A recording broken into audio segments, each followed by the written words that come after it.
Hello अस्सलाम वालेकुम दोस्तों। तो यार क्या हाल है। आज की इस वीडियो में हम जानेंगे कंपनी के एडवांटेजेस और डिसएडवांटेजेस। ठीक है, तो सबसे पहले एडवांटेजेस और डिसएडवांटेजेस से पहले थोड़ा समझ लेते हैं कि कंपनी किस तरह का बिज़नेस होता है। ठीक है, तो कंपनी एक फॉर्म ऑफ बिज़नेस है, जिस तरह पार्टनरशिप और सोल प्रोप्राइटरशिप है।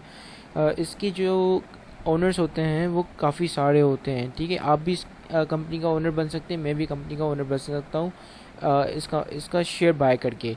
ठीक है, तो एक कंपनी इस तरह ही फॉर्म होती है कि वो स्टॉक एक्सचेंज पे लिस्टेड होती है, और एक कंपनी को स्टॉक एक्सचेंज पे लिस्टेड करने के लिए अपना आईपीओ लॉन्च करना होता है, यानी कि इनिशियल पब्लिक ऑफरिंग।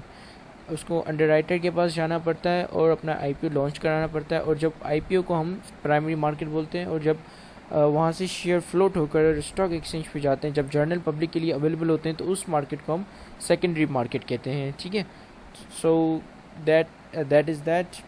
और यही होती है कंपनी। ठीक है, तो सबसे पहले हम इनके एडवांटेजेस पढ़ते हैं कि कंपनी के क्या एडवांटेजेस होते हैं। तो सबसे पहला एडवांटेज है हमारा लिमिटेड लायबिलिटी।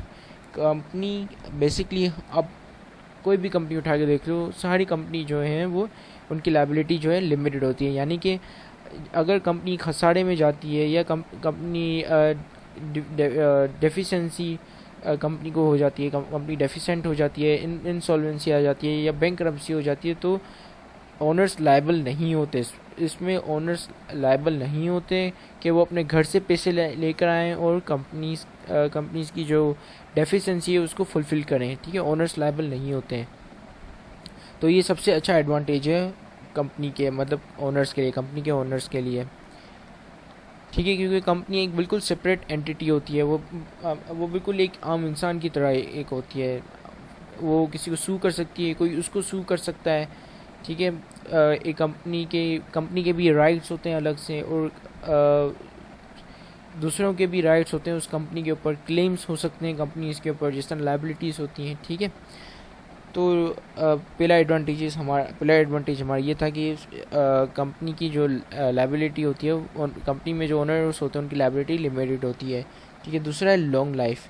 कंपनी इतनी ज़्यादा आसानी से डिज़ोल्व नहीं होती, जिस तरह पार्टनरशिप हो जाती है बहुत आसानी से, कि एक पार्टनर मर गया तो पूरी पूरी पार्टनरशिप फॉर्म जो है वो डिज़ोल्व हो जाएगा। इस तरह नहीं होता है कंपनी में।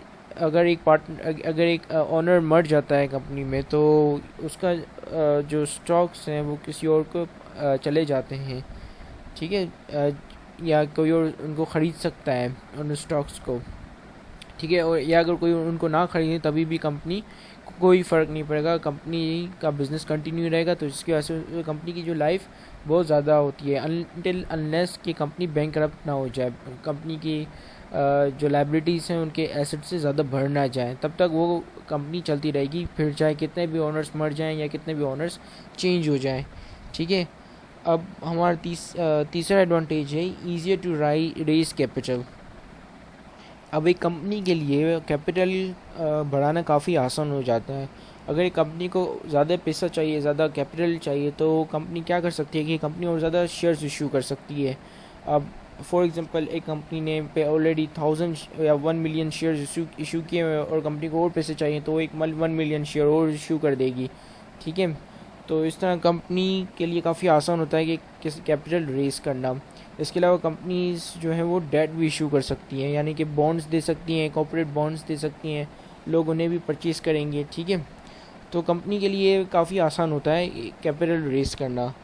तो हमारे यहाँ पर चौथा एडवांटेज आ जाता है transfer of ownership is easy. ठीक है, काफ़ी आसान है ट्रांसफ़र ऑफ ओनरशिप। अब आप जैसे ओनर हैं, आपके पास स्टॉक्स पड़े हुए हैं, तो आपने मुझे बेच दिए स्टॉक, और मैंने आपसे ख़रीद लिए वो स्टॉक्स, तो ओनरशिप ट्रांसफ़र हो गई। यानी कि पहले आप ओनर थे, अब मैं ओनर बन गया। ठीक है, वैसे एक कंपनी को कोई भी एक बंदा ओन नहीं करता। अब अगर आपके पास शेयर्स हैं, तो आपके पास ज़्यादा से ज़्यादा कितने शेयर्स होंगे?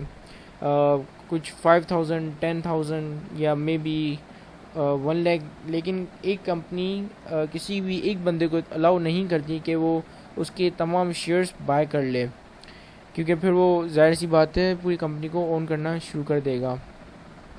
ठीक है, तो यहाँ पे transfer of ownership is very easy, काफ़ी आसानी से ट्रांसफ़र हो जाती है।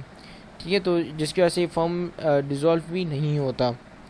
अब हमारी लास्ट एडवांटेज है separation of ownership from management which increase efficiency. अब जाहिर सी बात है कि यहाँ पर स्टॉक होल्डर्स क्या होता है, ये कंपनी जब फॉर्म होती है तो वहाँ पे जो बोर्ड ऑफ डायरेक्टर्स होते हैं कंपनीज के, जो कंपनी को रन कर रहे होते हैं, उनको हम बोर्ड ऑफ डायरेक्टर्स कहते हैं।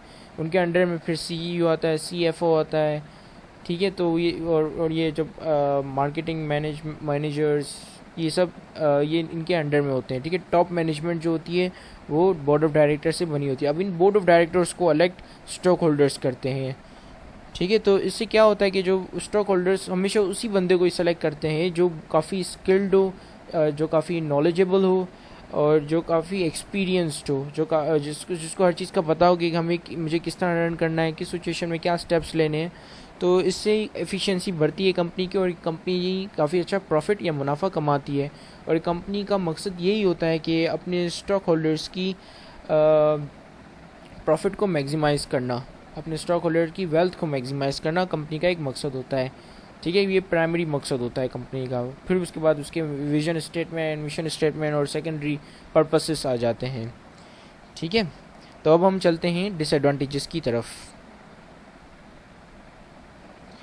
नाउ सबसे पहला डिसएडवांटेज है कि separation of ownership can leads to agency problem. अब जहाँ पे ये एक बहुत ज़्यादा एडवांटेज देता है, ये चीज़ बहुत ज़्यादा एडवांटेज देती है यहाँ, वहाँ पर ये एक डिसएडवांटेज भी देती है कि ये separation of ownership can leads to agency problem भी इसमें हो जाती है। फॉर एग्जांपल कि आपने किसी बोर्ड ऑफ डायरेक्टर को अलग किया, वो बोर्ड ऑफ डायरेक्टर करप्टेड निकला, वो सिर्फ अपने फ़ायदे के लिए सोचता रहा और उसने जो आपके फ़ायदे के लिए नहीं सोचा, ठीक है। ये सब वो बहुत दफ़ा ऐसा होता है कि वो लोग जो बोर्ड ऑफ डायरेक्टर्स लोग होते हैं वो अपने स्टेटमेंट्स को, अपनी फाइनेंशियल कंडीशंस को काफ़ी फैब्रिकेटेड कर देते हैं, काफ़ी मिसरिप्रेजेंट करते हैं और दिखाते हैं कि हमारी कंपनी जो है वो प्रॉफिट्स कर रही है, बहुत ज़्यादा रेवेन्यू जनरेट कर रही है, लेकिन होता ये है कि वो काफ़ी लॉस में होती है,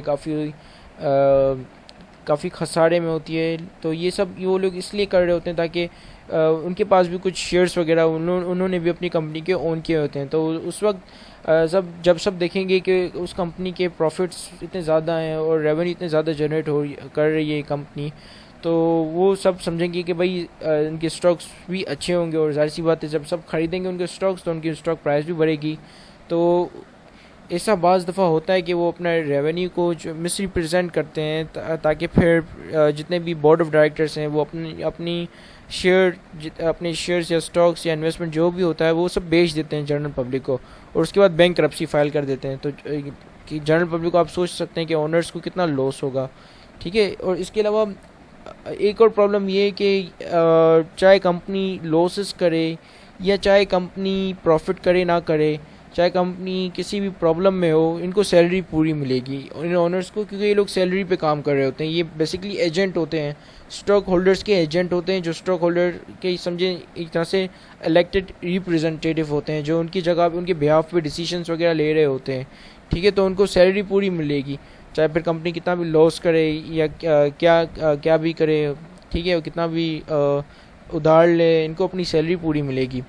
तो जिसकी वजह से इनके लिए कोई प्रॉब्लम नहीं होती कि कंपनी का कुछ भी हो, कबाड़ा हो जाए या कुछ भी हो जाए, उनके लिए ये प्रॉब्लम नहीं होती है। तो जिसकी वजह से यहाँ पर एजेंसी प्रॉब्लम क्रिएट हो जाती है कंपनी में, ठीक है। तो हमारा दूसरा एडवांटेज है एक्सपेंसिव टू फॉर्म। ये काफ़ी एक्सपेंसिव होती है, आपको अगर ये कंपनी फॉर्म करनी है तो आपको जाना पड़ेगा अंडर राइटर के पास, फिर अंडर राइटर आपको गाइड करेगा कि किस तरह। Basically under writer investment banks होती हैं, वो फिर आपका इनिशियल पब्लिक ऑफरिंग लॉन्च करवाएगा और उसके लिए इनिशियल पब्लिक ऑफरिंग के लिए आपको अपनी गुडविल क्रिएट करनी होगी, यानी कि आपको फेमस होना होगा या लोगों को बताना होगा, अपनी एडवर्टीजमेंट करनी होगी कि मैं ये कंपनी खोलने जा रहा हूँ, मेरे पास ये आइडिया है, और उसके लिए आपको रोड शोज़ करने पड़ेंगे। तो काफ़ी एक्सपेंस आप देख पा रहे हैं कि काफ़ी एक्सपेंसिव हो जाती है।